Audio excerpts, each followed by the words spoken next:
2019ஆம் ஆண்டு நடக்கவுள்ள நாடாளுமன்ற தேர்தலில் எதிர்க்கட்சிகளின் பிரதமர் வேட்பாளர் யார் என்பது குறித்த சிறப்பு செய்தி தொகுப்பை இப்போது காணலாம். அடுத்த ஆண்டு நாடாளுமன்ற தேர்தல் நடக்க உள்ள நிலையில் அதற்கான ஆயத்தங்களில் கட்சிகள் இறங்கியுள்ளன. இந்நிலையில் எதிர்க்கட்சிகளின் பிரதமர் வேட்பாளர் யார் என்ற கேள்வி எழுந்துள்ளது. பாஜகவை வீழ்த்த மெகா கூட்டணிக்கு பல்வேறு கட்சிகள் தயார் என அறிவித்திருக்கின்றன. ஆனால் அந்த கூட்டணிக்கு காங்கிரஸ் தலைமை ஏற்பதை அந்த கட்சிகள் ஏற்குமா என்ற கேள்வி எழுந்துள்ளது.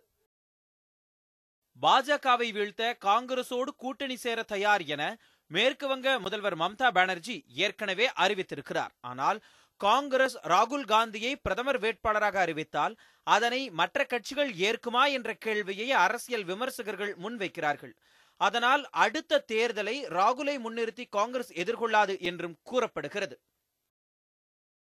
உத்தரப்பிரதேச மற்றும் பீகாரில் பெரும் இடங்களை பொறுத்தே அடுத்த தேர்தலில் யார் ஆட்சி அமைப்பார்கள் என்பதை தீர்மானிக்கும் என்பதால் மாயாவதி அல்லது மம்தா பானர்ஜி ஆகிய இருவரில் ஒருவரை எதிர்க்கட்சிகளின் சார்பாக பிரதமர் வேட்பாளராக அறிவிக்க முயற்சிகள் நடப்பதாக தகவல்கள் வெளியாகியுள்ளன.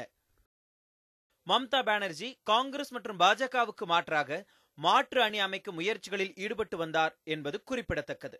ஆனால் பாஜகவை வீழ்த்த வேண்டுமென்றால் எதிர்க்கட்சிகளின் ஒருங்கிணைவு அவசியம் என்பதால் காங்கிரஸை ஆதரிக்க அவர் தயாராகி இருக்கிறார் எனவும் கூறப்படுகிறது. உத்தரப்பிரதேச மாநிலத்தில் எதிர் துருவங்களாக அரசியல் செய்து வந்த பகுஜன் சமாஜ் கட்சியும் சமாஜ்வாதி கட்சியும் சமீபத்தில் இடைத்தேர்தல்களில் இணைந்து போட்டியிட்டனர். ஆனால் மாயாவதியை பிரதமர் வேட்பாளராக அறிவித்தால் அதனை சமாஜ்வாதி கட்சி ஏற்றுக்கொள்ளுமா என்ற கேள்வியும் அரசியல் விமர்சகர்களால் முன்வைக்கப்படுகிறது.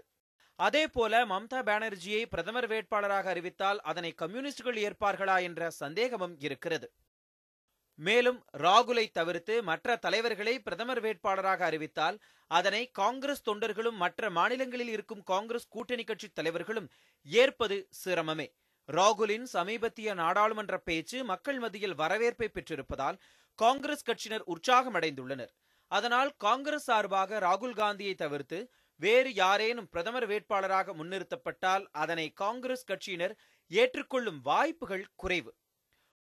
பாஜகவுக்கு எதிராக எதிர்க்கட்சிகளை இணைக்கும் முயற்சிக்கு பிரதமர் வேட்பாளர் குறித்த கேள்விகள் தடையாக அமையும் என்றும் அரசியல் விமர்சகர்கள் கருதுகிறார்கள்.